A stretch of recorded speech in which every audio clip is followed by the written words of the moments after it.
Hello, everyone, and welcome to another edition of the Angel of Words podcast. I am your host, Angel of Words, and you already know before we get started, tap on that notification bell, like, share, follow on YouTube, and share because it's important. Also, you could listen to us on all the podcast platforms, including Spotify, Anchor, Apple Podcasts. If you want to know what we're up to, go to www.aowent.com. And if you want to leave a donation, please do it at Cash App AOWNYC. Now, on deck on the Angel of Words podcast, we have the founder of Dysign House, Sara, the designer. Hello, Sara, the designer. Thank you for joining us today on the Angel of Words podcast. It's a pleasure to have you. Thank you. Thank you for having me. I'm so excited to be here. No, of course. Sara, though, I got to be real. With you. You are in a business that, hold up, has 75 million workers, in which 85% are women, getting paid 60 to 75% on the dollar compared to men. Why are you doing fashion? I'm just curious.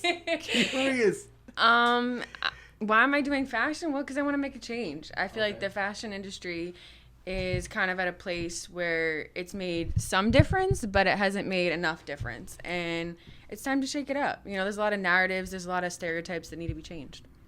Such as? There's a lot.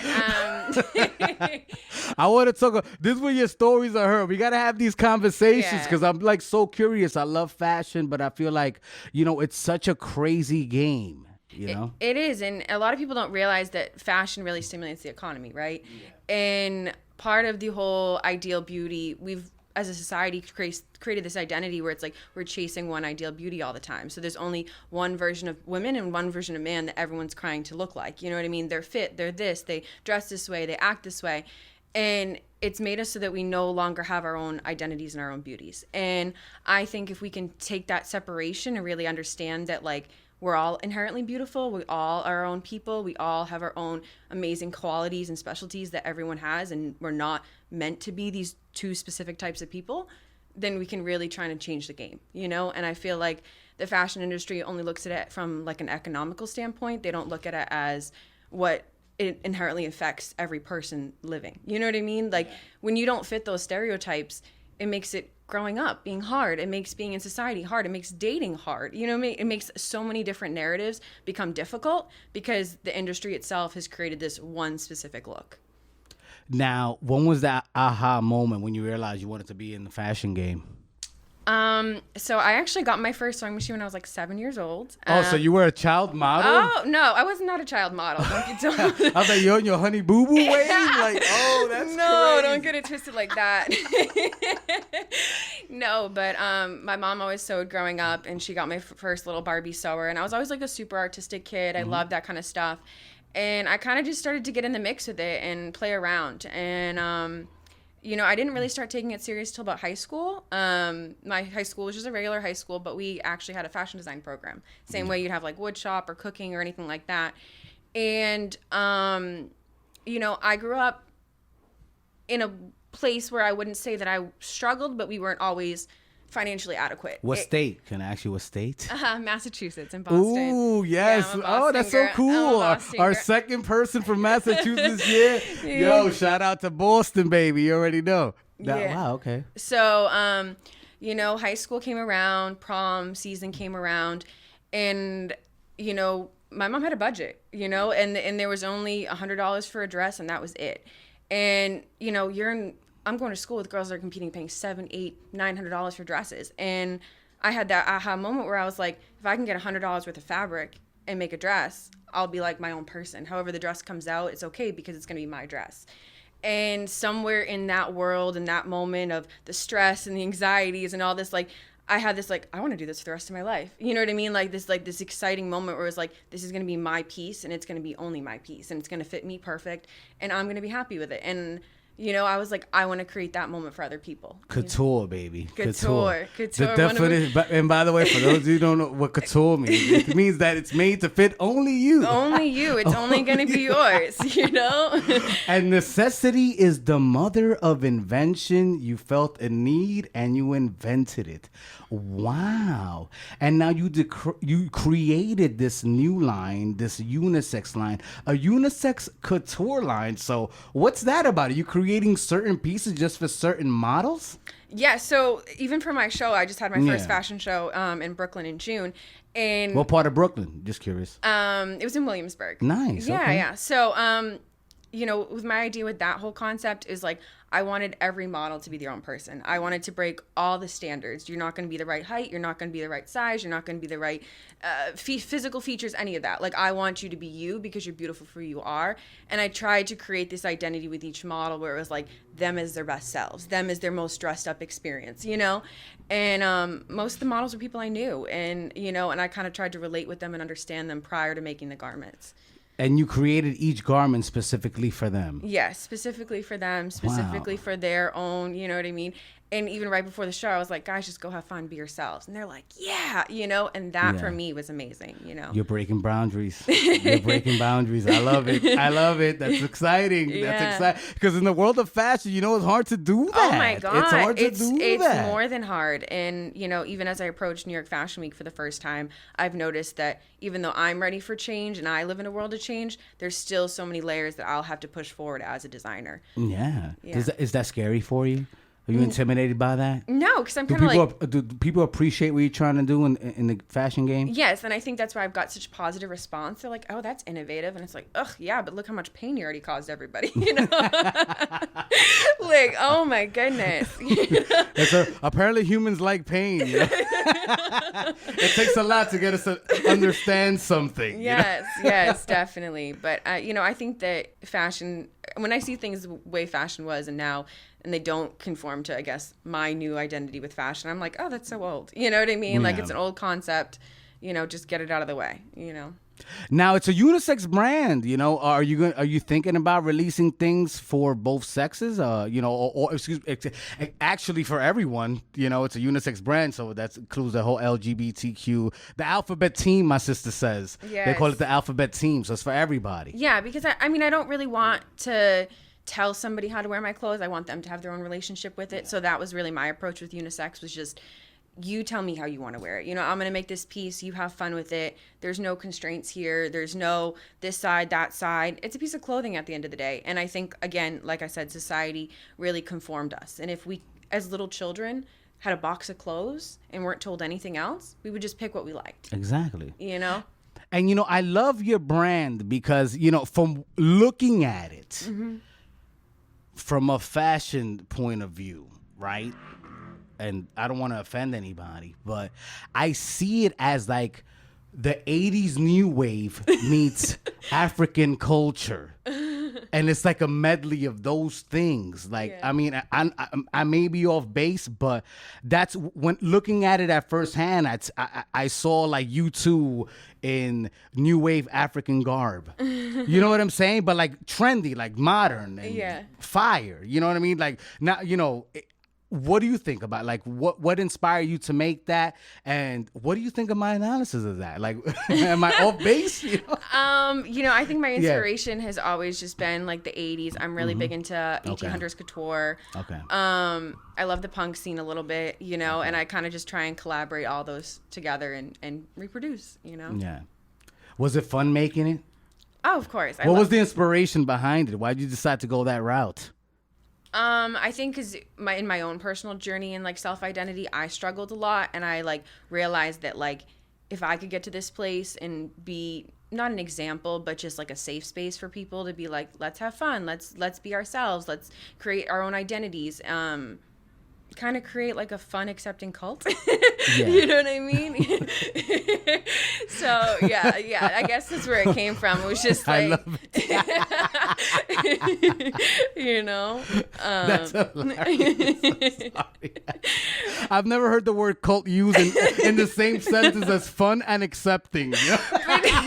But it is, you know, because it's like once you cross that side and in your own spiritual journey, emotional journey, whatever you want to call it, you're now at this whole other part of your world. You know what I mean? Where it's like, I don't care what anyone thinks. I'm going to dress what I want to dress. I'm going to wear what I want to wear, you know? That I love it. And what kind of fabrics did you use for this designs that you made recently that I see on your gram? So I use a lot of different mixed medias. I love upcycling materials and breaking down from like thrifts and things like that, as well as like, just regular cotton, denim blends, things like that. And then it's actually funny. So there's a lot of tulle. I don't know if you've noticed on my Instagram, there's a lot of tulle pieces that I've used. And those were all... What are tulle pieces for the people that don't know about fashion? Okay, so like tulle, like the big poofy skirts, stuff like that. So... stuff you see the bottom of dresses, things I make like that. Anyways, those pieces all came from the 60s. My mom had a friend that used to do square dancing back with his family. And he had a bunch of like these hoop skirts that he gave me. And like I had trash bags and when I first moved to New York, they were like, here, take them, go, you know? And it's become such of an identity for me because it's like creating the new life and all that excitement with it. And, I think that that's a big part of my brand is like creating that new person, who you really are. You know what I mean? So, yeah. What made you want to move to New York? Definitely the fashion industry. I knew that I wanted to do fashion, and I knew that New York was probably the best place to do it. Okay. Well, did you hear about all the struggle that people go through? Because I grew up in New York. Yeah. I did. I grew up in New York. I spent a lot of time in Fashion Avenue. I worked for 12 years in Soho in that whole era, when fashion was taking magnanimous steps forward, so none of that made you move over here. It was just, just the grind. When I was young, I was working like 3 jobs before I moved out here. Like I've always adapted to grind very positively. I love that environment. I was in high school working at Forever 21, waitressing and babysitting. You know what I mean? At 17 years old. Wow, you were hustling. Yeah, and so it's always been. You were like a Jamaican. Shout out to my Jamaicans. They work hard. I'm just saying, No, it was. It's always been like heavily embedded in me, and I feel like moving to New York, I felt like I was around like-minded people. And I'd been to the city a few other times, and I just immediately was like, oh, I love it here. This feels like home. This feels like everyone's like me. You know what I mean? And it didn't really matter to me how hard it was going to be because I knew I wanted it that bad. Did you ever take a job at an actual company? Oh, yeah. A lot of people complain about these companies. Well, I'm not going to say a lot of people. A lot of females that I've met that have been in the fashion game talk about how arduous it's an arduous process going and working for companies. It's not something that's easy. They have the highest rates of sexual harassment. Like, you know what I mean? Like, shout out to Mario Cuomo. I'm sorry, bro, but you can't be doing shit like that. But, statistically, it's a tough field for women. Yeah. Like I mentioned before, you're getting paid 70 to 85% on the dollar. You're working like 16 hours a day. Talk about it. Yeah. It's not easy. And, well, let's talk about that first before we continue forward. Sure. Yeah. So, actually, when I first moved to the city, I was going to college at Parsons, and then I had picked up an internship at a wholesale showroom. So basically what we do is we'd take like up and coming designers and we'd launch them into stores. So Barney's, Bergdorf, Neiman Marcus, Abercrombie, Free People, places like that. So all the higher, better end stores. And I was interning there for a while, and about 6 months in, they offered me an associate's position. And I was like, oh my God, great. At the same time, I dropped out of college. So you dropped out of college? I dropped out of college, not for the job, but for other inherent reasons. Okay. It was just, you know what I mean? You felt it was the right move to make? I needed to take a step back because I didn't really know who I was as a designer, and I felt like that was... So you had plans of going back? I did. And so I had gotten the associate assistant's job, and then steam forward another 6 months later, the showroom manager quits, goes on maternity leave, never comes back. Wow. So you know what happens to me? What happens to you? 20 years old, running the showroom. You were running the showroom at 20 years old. I've got an assistant who's 30. I've got interns that are like 23, 24, 25. I'm 20. I'm putting my hair in a tight bun, talking in a lower tone, pretending like I'm 28. Hoping I'm at least that old. You know what I mean? The owner obviously knows how old I am. And she was just like at a place where she was like, no, you can do it. It's fine. You know what I mean? And I just got like shoved into the fashion industry like with no choice. Like I'm running buyer meetings. I'm going to places and doing sales pitches and all these kinds of things. And at the time, I wasn't as happy about it because I had dropped out of school and I felt like I hadn't done like the stereotypical way you're supposed to go through school, through the fashion industry, right? Yeah, it wasn't. I did it a little backwards. You know what I mean? I did it a little bit backwards. It was all the way backwards. All the way backwards. That's everyone's dream. Right, and I'm so embarrassed, mind you. That sounds like the devil wears Prada. Are you serious? You were like Anne Hathaway. You kidding me? So and it was something that I'm so thankful for, because, you know, like I said, it literally just like flipped me right out into the world. And you know, I got to see a lot at an early age and an early spot in my career what the industry was to designers. You know what I mean? Because where my position was like, you're kind of seeing the middleman. It's like, you're not a store, you know, but you're not the designer. You're just helping them get through. So learning about like what do stores really want? What do people really want? What takes for a collection to be successful? Things like that are so important that, you know, brands take 10 years sometimes to learn, where it's like, I got to see, you know, what the ins and outs were really quickly. And, you know, after that, I was like, okay, like maybe I could just, you know, start dabbling my feet a little bit in my own stuff, you know? I mean, what do people really want? That's so hard. Fashion is an ever-changing thing. I remember watching, I don't know what documentary I was watching, where they sent out research people to watch what young people were doing with their clothing. No, it's so true. You know, it's like they do the same thing in basketball. They watch like basketball players playing at 16, and they were watching kids at 16 and how they're wearing their clothes to come up with ideas. Mm-hmm. What's that process like? That must be nuts. No, it really is. And especially now the fashion industry has shifted, where it's like, you know, normally you're projecting your brand to one thing. Like right now it's 18 to 35, 35 to 45, you know, and then you do the 45 to 80. Like there's like these big gaps between age groups that which brands will associate with. But recently, in probably the last 5 years, everyone just focuses on 18 to 35. If you look at Gucci, you look at Louis Vuitton, you look at Fendi, all the rebranding they've done recently, just to stay relevant with what's like popular. You know, everyone dresses like they're 25 now. You know what I mean? And that's normal, no matter what age you are. That never used to be that way. No, it never. 2-year-olds are dressed like they're 25. You know what I mean? Everything's very fashion forward now, which is great. You know what I mean? But it was never like that until recently. And I think that social media has a huge impact on it, and also like influential culture and all that kind of stuff. So, you know, but I think that it's good because it keeps people young. You know what I mean? And before, fashion was a place where, you know, it's like you get to a certain age, oh, you can't dress that way anymore, or you're too young for this, or now it's like, okay, it's just clothes, you know? You brought up a very excellent point. Because, you know, myself, for example, sometimes I feel like I want to dress like I'm in my 20s when I'm not in my 20s anymore. Right? Right. But I'm like, yo, bro, like this shit is fire, and I don't need to curse. You know what I'm saying? So I'm like, yo, like I'm gonna do it anyway. I don't care.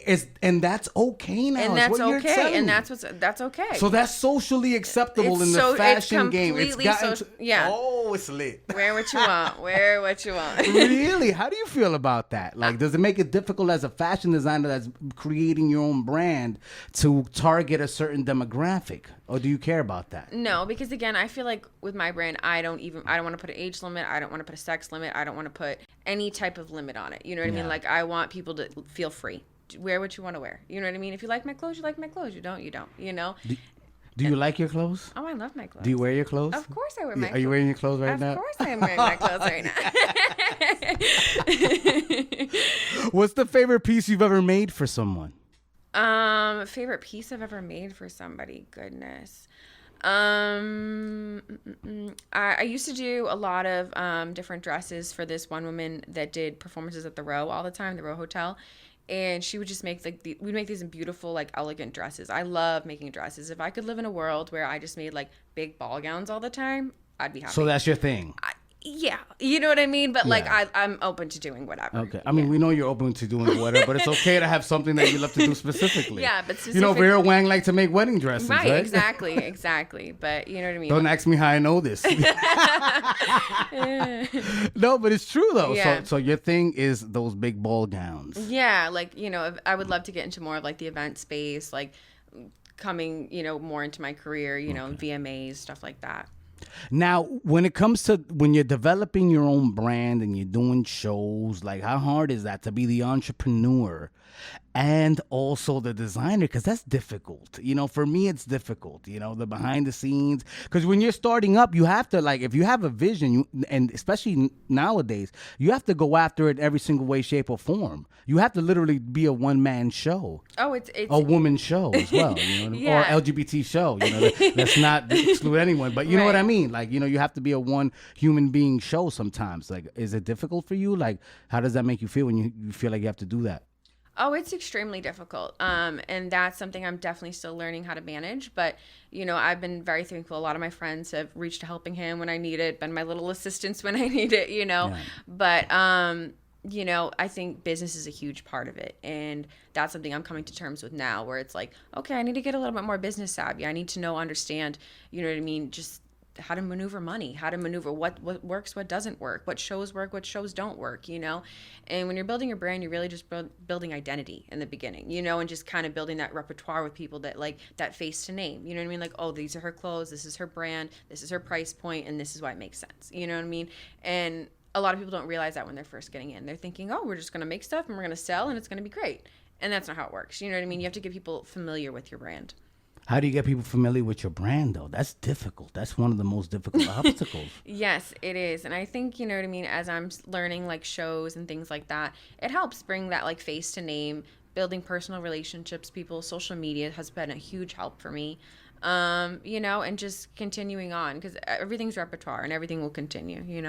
And I noticed that, like, you're a person that you like to speak to people on social media. See, that's my difficulty. It's like, yo, bro, like, I do my podcast. Like, if you want to get to know my personality, watch the program, because I feel a little bit weird, like, pointing a camera at myself. I'd rather have somebody else point it to me. But you do a great job, and you also give a lot of positive messages. Why is that important? So important to you?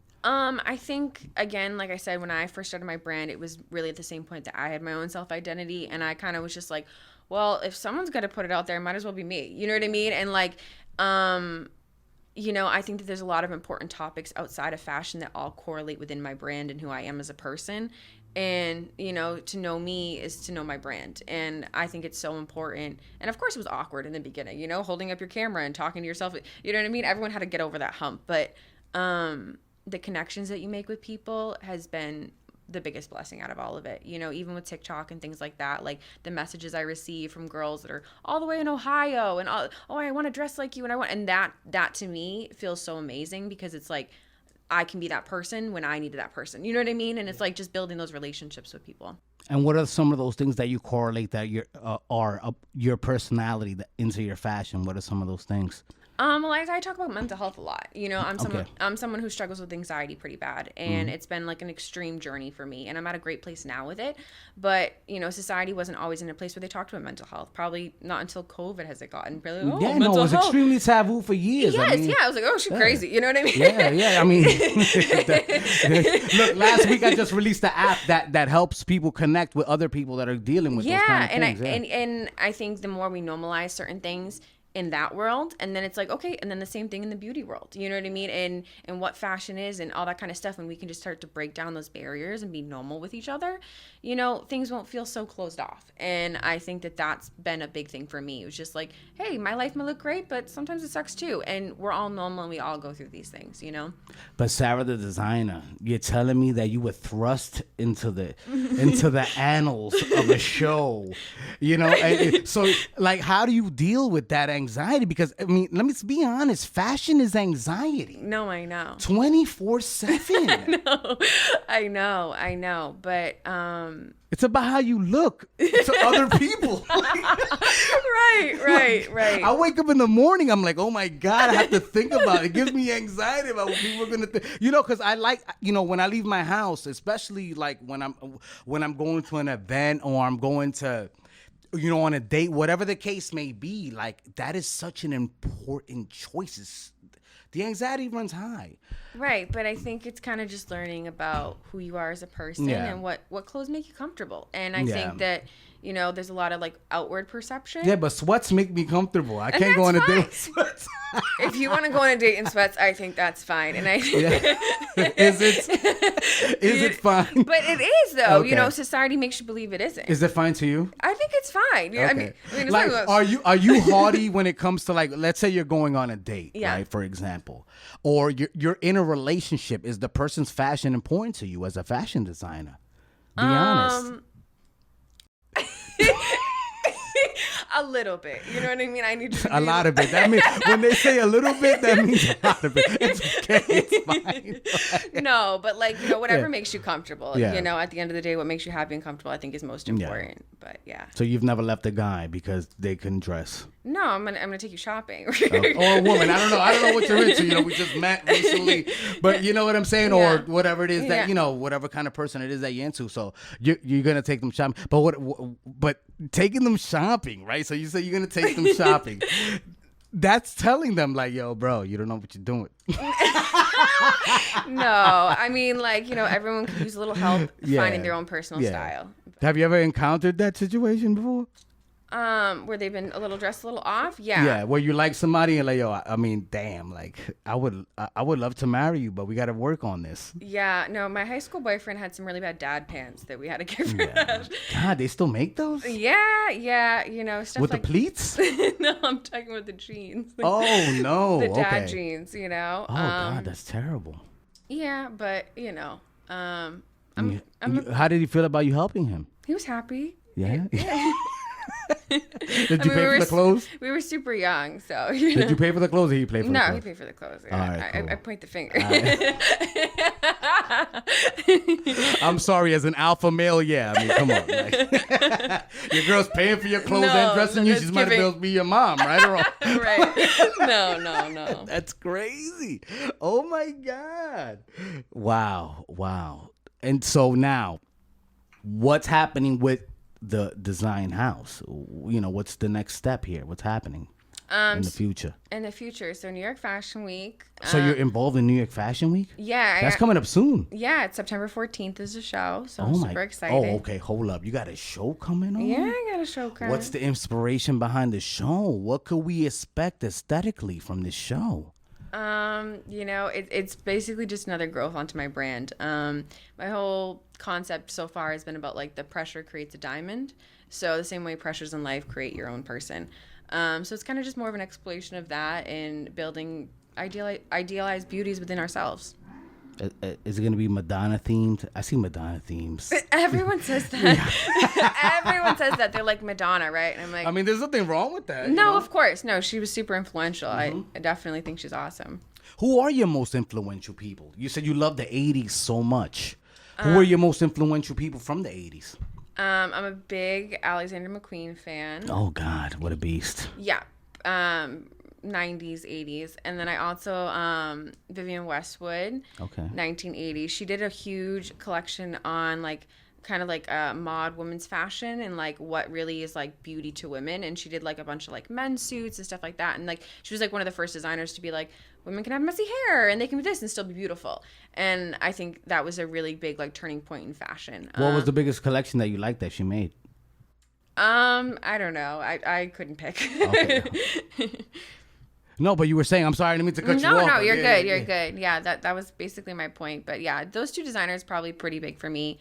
I wouldn't say anyone currently, but I'm a big like Fortuny fan. Like he's from like the 1920s, you know, and 1800s designers I love too. What do you think about Basquiat? Did you like Basquiat and the way they're raping his like artwork? Like, what do you think about that in clothing right now? No comment. Okay. The same way I feel, you know, just curious. I was gonna take you there, but if we're not commenting, we're not commenting. I'm sorry, but you know, may he rest in peace. You know what I'm saying? Wow. So when's the show? When's this going down? Is it September 14th? September 14th, and then it's also going to be on Vimeo on September 28th. Okay. It will be live recorded Amazon Fire or something too. Do you have a channel? No, I don't have a channel. Okay. No, but the company in which is like inviting me to work with them does. Okay, what company is this? Can you talk about it or no? NYC FMC. Nice. Yeah. Have you been working with them for a long time? No, I just recently connected with them, and yeah, they're taking me on as a guest. How'd they find you? Because last year I did a person that was into fashion. This year, we're stepping it up. Because you're actually in the game. You're traversing all over. You're in Fashion Week. You know what you're talking about. Obviously, you're a scholar of fashion. So how do you find these breaks? Like, what is it about you that people Honestly, like? I don't know. No, I'm just kidding. But honestly, I things have just kind of happened, and I just kept pushing and pushing and pushing. Yeah. And yeah, through social media has been a big help with it. Yeah, I don't know, blessings. Sara, do you eat, sleep, and drink fashion? Let's be honest. Like, Yeah. Like, how much do you love fashion? Let's be real. A lot. That's pretty much like when I wake up from like the morning to night. That's what I'm thinking. Like, how can I get there? And that's how I pretty much spend my everyday. Wow, because people need to know that. Like, yeah, like it's saying? not like, oh, it's just something I'm like putting to the side. And even myself, who puts as much time as I do, I feel like I could be putting 10 times as much time. Because 75 million people all across the world work in fashion. 85% are women. You're going up against a lot of competition. You know what I'm saying? And like you're dealing, you said you were dealing with issues, and you like that's amazing. The fact that fashion kind of like hones you, like centers you. Yeah, it definitely does. And it's always been something that even when like my outside personal life has had issues, I'm like, I always have fashion. You know what I mean? I can always create my world in fashion. And I think that's why I'm always just like this, like peace, love, it's going to be great. Like, let's create a home, a safe space, And because, the world can be really hard, and fashion is another additive within that. And if we can kind of just create a space where everyone's just, happy. Exactly. Is it hard to find love when you love something else so much? Yeah, definitely. Wow, did you see that reaction, folks? Oh, wow. That is hilarious. Yes. What are some of the issues? Because I want my people to know that sometimes these things will happen, and I've had this conversation on the podcast with a lot of people that are doing and creating things right now, because this podcast has had a lot of creators. You know what I mean? We all have this conversation, and it's like I would like you to tell people how you deal with it. How do I deal with it? I don't really know. I just kind of feel like in the right timing, everything will work out. But yeah, fashion's just always been my focus, and I feel like, everything's in timing and everything's in alignment, and I always choose working first. Yeah. Yeah. And do you let them know that off the rip? They normally can tell. Yeah, they normally can tell. Okay, so you like if you're gonna be dealing with Sara the designer, you're gonna know that Sara the designer is always gonna be Sara the designer. It's never gonna be Sara the mom. At least not for them. Are you a mom? No, I'm not a mom. No. But yeah, I mean, like, it's not that I don't want those type of things for myself, but you know what I mean? I feel like I want the career first. I mean, look, you're in a tough business. Yeah. You're in a tough business. What would you say is the toughest part about this business to anyone that wants to get in the fashion game?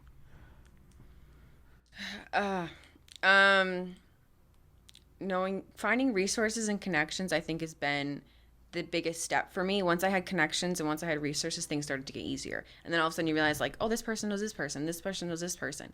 But once you can just kind of wiggle yourself in the door and build relationships with people and continuously keep those relationships, that's so important. Like I said before, like, I have anxiety. I struggle with social anxiety. So sometimes I don't feel comfortable to reach back out to somebody, to talk to somebody about certain things. And even if you can just, hey, happy holidays, little stuff like that, even after you've worked with someone, it goes miles. You know what I mean? So that's how you go about building relationships with people, touching them, during the holidays, things that really are pertinent to their... Yeah, and just, you know what I mean? And getting to know people for people. Because at the end of the day, once you're a creative and you're meeting someone that's a photographer or a model, we're all like-minded people. Mm-hmm. You know what I mean? And we're all going to have somewhere within our conversations, aside from the job, we're going to connect, And... you can be thankful because in the creative field, it doesn't feel like you're working with other workers. You feel like you're working with friends, Have you ever had any issues with models?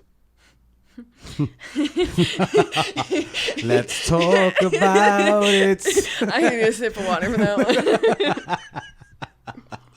one. You're on the Angel of Words podcast, girl. We just started.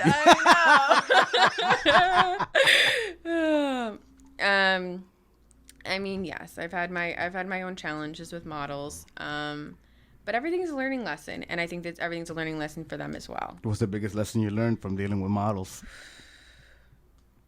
How to breathe.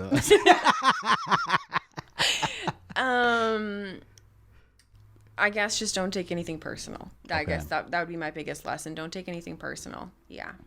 Is it hard to not take anything personal when the emotions are running high in those back rooms, in those green rooms? You got makeup going on. You have dress changes. You have people that don't like someone's hair. It's a mess. I've been back there. Oh my before. God. And there's tears and there's this and there's so many things. And how do you deal with that as a designer? I must know this.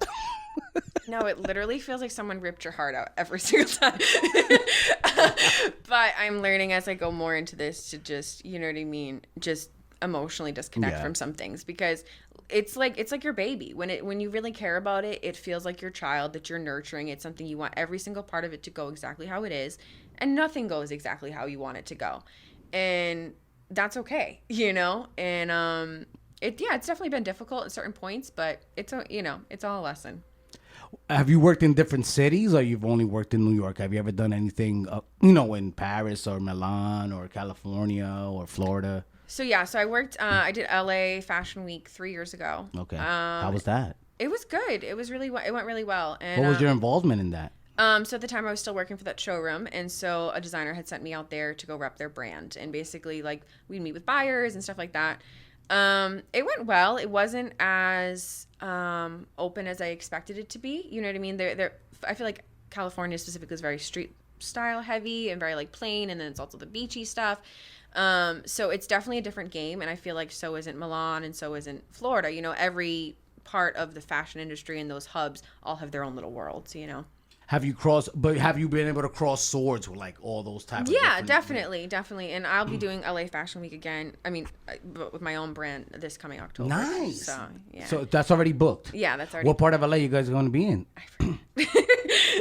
But it should be right in the fashion district, I would assume. No, because I want to know. I want to make sure everybody knows about that on Angel of Words podcast. You know what I'm saying? Because your style is fire. Thank you. You know what I'm saying? You have a very unique style. I don't know. For me, you're like a young Betsy Johnson. You know what I'm saying?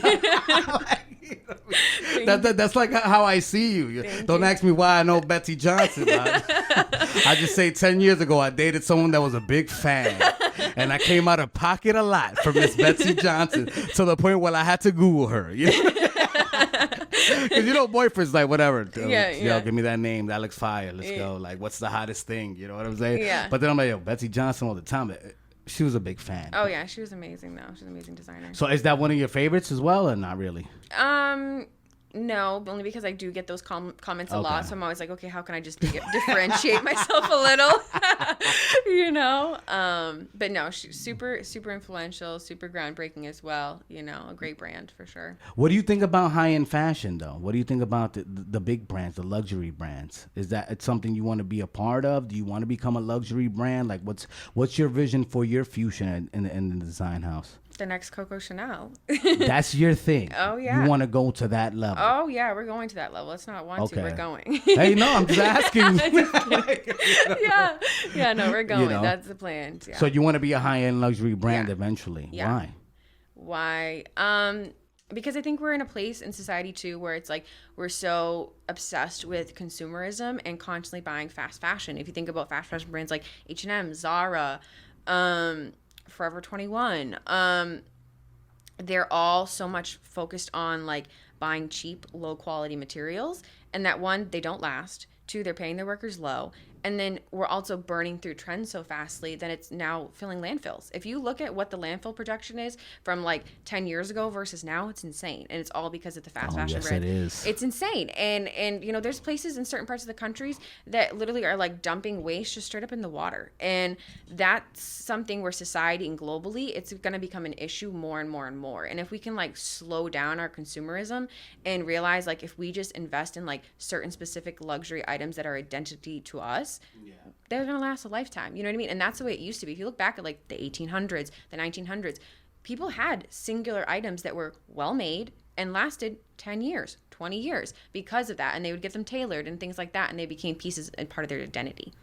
But the social media era has not helped that. People don't want to wear the same thing when they're taking selfies or And posting on the gram. You're tossing your clothes in the garbage after you take a picture, though. Yes, I know. And that's something, but And that's not sustainable. That Over 100 billion people in the world have social media. Right. But again, things always run like a trend spectrum. Yeah. So it's like right now we're on that big influx where it's like, okay, that is the current belief of pretty much everybody. You know what I mean? Even myself, I still feel weird, you know? Even myself, I'm not going to wear this t-shirt after today. Yeah, it's done. You know? But, you know, it will flip back, and I definitely project it will flip. But a lot of these brands are recycling clothing. How do you feel about that as a designer? Recycled clothes. I think that's a Can you make a luxury brand out of recycled clothes? You definitely can. Yeah? If it's How? luxury material at the end of the day. Okay. But yeah, no, I'm huge into recycling clothes and materials. I think that it's important, and it's going to also help with that whole wasteland issue. You know what I mean? 'Cause clothes are just going to go, and then where do they go? They're done. You know, when it's reality, you can break materials down and reuse them, and they can be 10 times better than they were before, you know? And you're a seamstress too, right? That's what I'm saying. Like, you're a beast. Like, I've seen you on the gram stitching stuff together. Do you design the clothes? You actually draw them yourself? Mm-hmm. So you draw the clothes, you stitch the clothes, you buy the fabric. I mean, there's not enough hours in the day to do all that stuff. Like, when do you sleep? That's crazy. I don't. I literally don't. Oh, you really don't? You're on Adderall like me. Pure adrenaline and Red Bull. But wow, that's amazing. You know, I guess all the artists have that in common. You know, pure adrenaline and Red Bull. Wow. How many Red Bulls do you buy on a weekly basis? I have to limit myself. I'm just curious. I want to know. I'll start to do the shakes.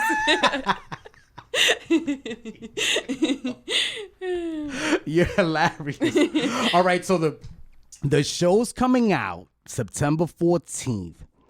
Do you have any special models? Are you hiring a DJ? Where's this taking place? Like, is it going to be in Soho, in Chelsea, uptown? Like, are you doing it in Williamsburg? Where we going to be able to find this show at? So it's in Midtown, and again, I'm working with a company, so they'll be providing me with. All right, cool. That's right. You were telling us that you're joined up with that company, and we'll mention them again later on when it's time for you to let everybody know the spiel.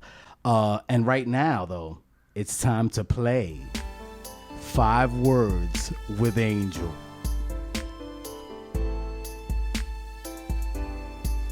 So, Sara the designer, on 5 Words with Angel, I'm going to give you a word or phrase. You're going to give me the first word, thought, phrase. If you want to go into a dissertation, that's up to you. We could have a discussion on the word. But we're going to get after it right now. The first phrase on 5 Words with Angel is, what's your favorite fashion movie where you loved the fashion in the movie? Now, your favorite fashion movie, there's not a lot of those, that I can recall off the top of my head. There's a few, and I don't want to just break it down to that, but what's your favorite movie because of the fashion? Grease. Ooh, you're the one that I love. Do I? You wanted to be a pink lady growing up? Oh my God, yeah, I still do the Are you going to do a pink lady collection? I do the red lipstick thing all the time, and I'm like, yes. Yeah, that's official. You should do a pink lady collection, man. That would be crazy. And what were the dudes called? I forgot. My God, the pink ladies and what was it? T-Birds? What the hell was it? Something like that. Something like that, right? I'm bugging. All right, so the next word on 5 Words with it, the next phrase. Okay. Your thoughts on high-end luxury brands and the state of affairs right now. Like, what do you feel about Gucci and Prada and all these big brands, Dior, Tom Ford, all these brands? What do you feel about the state of affairs? What do you feel about their fashion forward thinking right now? What do you feel about them moving forward? I think they've made it a long way. I wouldn't say that I probably get in trouble for this. I don't really love them, but I think that there's... I don't want you to get in trouble. Don't say anything you want to get in trouble No, for. but I think there's a lot to learn from brands like that because they've been able to continuously rebrand and stay relevant, and that's very hard for any company alone. Never mind a huge brand like that. Yeah. So you respect their longevity. I you say. respect them. You know what I mean? They've Okay. got something to show for what they do. You Okay, know? that's what's up. All right, I like that. That's a good answer. Very political. You know, you're in the game. You know, we don't want to burn any bridges. You feel me? Yeah. And I'm not trying to have you do that. You know what I'm saying? we want to show your greatness. You know what I'm saying? And your education on the game. You know. Yeah. So the third phrase on 5 Words with Angel is, who's your favorite, would you say, character, right, in a film and their fashion that just comes to the top of your head? Goodness. Oh, I don't know. I don't know that I have one. Okay. Are there a couple that you could think of off the top of your head? No, I think I'm blank. Yeah, hey, it's all right. You know, it's the first on 5 Words with Angel. We drew a blank on 5 Words with Angel. Well, you know what? It's actually valid because everybody wears clothes in the movie. So it's kind of hard to say. You know what I'm saying? You know, I think about, like, my favorite person is obviously when Molly Ringwald comes out, you know, with her pink clothes and those pink, like I don't know what it was, that Velcro. I mean, not Velcro, but it was like shiny. It was like a shiny pink jacket. It was fire. So I think about her and how fire she looked in that. But hey, I understand it's not easy. It's a gazillion movies, and we're gonna keep it pushing on 5 Words with Angel. The fourth one, okay. You have a show coming out, right? Do you have a favorite piece, a centerpiece created? Yes or no? No. Not yet. Is that going to be on the horizon? Yeah. I'll know. Like, I always have a favorite look at the end, you know? But not until everything's come together, I'm like, oh, that's the one. Oh, yeah? Yeah. Are you leaning towards anything? No, not yet. I'm still, you know. What's the motif behind this next brand, behind this show? A lot of texture, a lot of volume, a lot of color.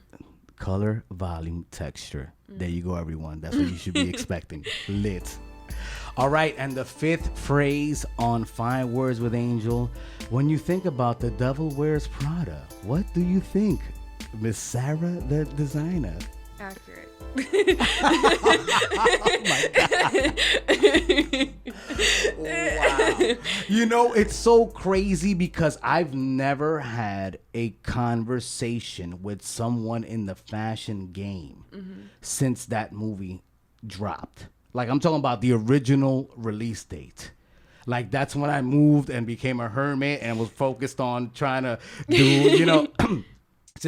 not even the releases, since I watched it for the first time. Like, that's when I just started concentrating on what it is that I want to do and things that I want to do. But the movie's absolutely spectacular. I always had a lot of respect for it, and it's the first time I have a conversation about that movie with anyone. And you're telling me that it's accurate. That's really the way the game is played. I would say, you know, like, basically. On an aesthetic level, if you will. Oh, yeah, definitely. And I think the hierarchy and all that kind of stuff is completely accurate. And I think that people outside of the fashion industry probably don't understand it. You know what I mean? That are like, why are you working so hard? Why are you doing that for that? Like, you know what I mean? But there is a pipeline with everything. And I think that everything, if you put enough effort and it's meant to be for you, it will happen. And why do you do it? For that same reason? Yeah, and the rush you get afterwards is insane. So you do get a rush from doing fashion. Even from a hard day at work or a long day at work, I love that feeling. You know? Really? Oh my God, I love that feeling. Really? You go home thinking about it? You wake up thinking about it? I'm like so excited. Like a long day at work or anything like that. Like I'm telling you, when I made my prom dress in high school and I had that, like I'm literally like I'm 17. I'm literally like pacing in the shower. I'm so stressed out. Like I'm either gonna not have a prom dress or I'm gonna be, you know, there's gonna be. And I'm telling you, that rush was like the best high of my life. Like I was so happy to be doing it. Do you still own that prom dress from high school? Of course, I do. And actually, my second dress that I made for high school walked in my last show. I upcycled it. You serious? Yes, it was in my show. That's fire. Yeah, I spray painted it and made it like a whole new thing, and that was probably my favorite piece for the show. Wow! Wow! That is crazy. I'm feeling like your next show is gonna be based on those dresses. What do you think? Yeah, a little bit. Oh my God. I love it. Fashion, fashion, fashion. Now, what would you tell any little boy or girl or anyone that, you know, doesn't know their gender identity yet that wants to get in this game? Like, you know, because it seems like, I mean, doesn't seem, you just told the whole universe that this is what you love. You wake up eating, drinking, smelling, like you love fashion. Like there's nothing else in the world that you would rather do than be involved with making clothes. You know what? Before we get to that, why is that so important to you? Why is fashion so important to humanity? Let's go there. I want to go there with you. I do. Why? Because I think it's important. I want to know why fashion is so important to you. And, well, not to you, but you know why it's important to you. But why is it important in general? From a fashion expert. You're a fashion expert. Well, I mean, obviously clothes are just made to cover us, right? Yes. But like there's so much more in it, and it's a way we get to express ourselves. It's a way we get to feel. It's an emotion. You know, you can wake up one day and just want to wear sweatpants, or you can wake up one day and want to wear a tux. And I think that there's so much relationship within what we wear with how we are and perceive, you know? Is it important to you that someone, like anyone that you meet, like in your circle of friends, whoever you're dating, is it important that they respect fashion for them to be able to deal with you on that kind of substantial level? Because everyone has different substantial levels. Is that a substantial level that someone needs to meet when they get into know you? Not saying that you're going to be an asshole to someone because they don't love fashion, but like to get into your, you know, for you to get that love for someone, they have to have that love for fashion. Is that something you guys have to have in common or not? No, I feel like it's almost easier when they don't. It's great because, you know, I have friends that do work in fashion and we can relate on that. But I think it's super important, too, to have those people where it's like, if you can just appreciate my love for it and respect it, then that's fine with me, you know, but I don't need to be talking about belts and button loops and all this kind of, that's no.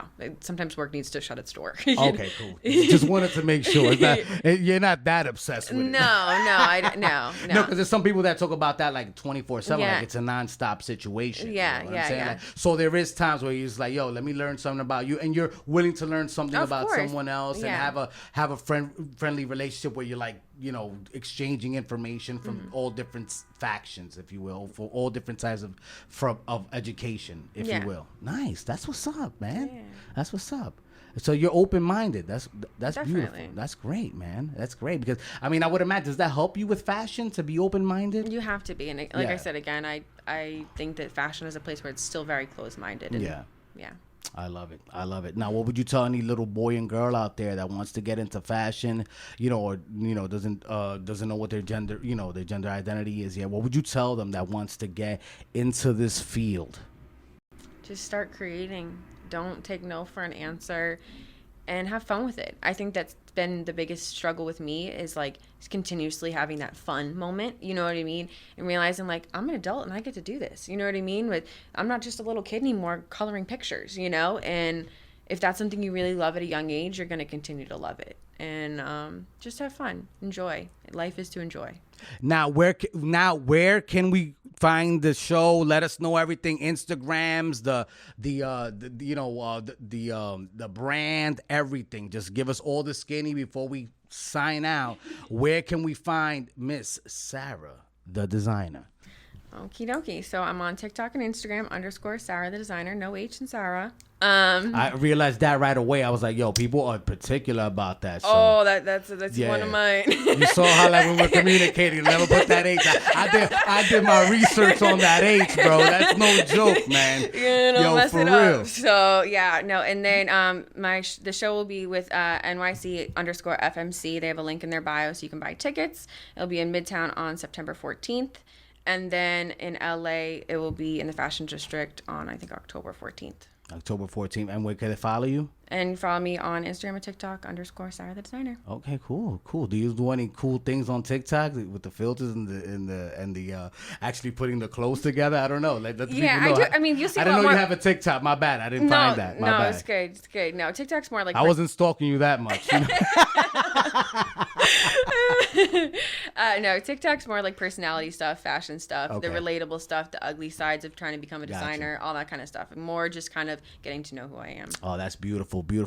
Everyone, that was Miss Sara the designer. Oh, Sara, by the way, we're going to give you an Angel of Words t-shirt. Sorry, it's not couture. We don't know if it's going to fit you perfectly. Grab that over there. Show it to the camera. There you go. It's right there. Boom. Thank you. Yeah, that's for you. Thank you for being a part of the Angel of Words podcast. If you can, shout it out for us a little bit. And, we'll do the same for you as well. Please Check out Sara's fashion show if you can make it. Everyone, you already know, share these messages. It's important. Click on the notification bell, comment on YouTube, and do whatever it is. Go crazy on there. And you could also find this on all the podcast platforms, especially Anchor, Spotify, and Apple Podcasts. If you want to know what I'm up to on my social media and my shenanigans, go to @AngelAWordsENT. The Cash App is AOWNYC. The blog is www.aowent.com. And also that's where you can find all the exclusive content and all the merch that I wear here on the podcast and that I give to my beautiful guests. And everyone, thank you for tuning in. We'll talk to you later.